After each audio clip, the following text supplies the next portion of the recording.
আমাদের মনে হয় যে যার কাছে R15 আছে সে বোধহয় পয়সাওয়ালা, যার কাছে iPhone 14 Pro Max আছে মনে হয় সে পয়সাওয়ালা, ঠিক কিনা?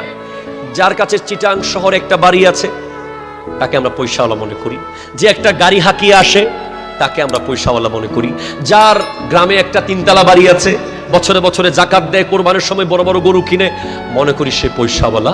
না না না না না, হযরতে মাওলা আলী কাররামাল্লাহু তাআলা ওয়াজহুল কারীম বলছেন সবচেয়ে উত্তম সম্পদ, সুবহানাল্লাহ, জোরে বলেন, জোরে বলেন, জোরে বলেন, সবচেয়ে উত্তম সম্পদ বাড়ি গাড়ি টাকা পয়সা স্বর্ণ অলংকার এগুলো নয়, সবচেয়ে উত্তম সম্পদ হলো অল্পতেই খুশি হওয়া।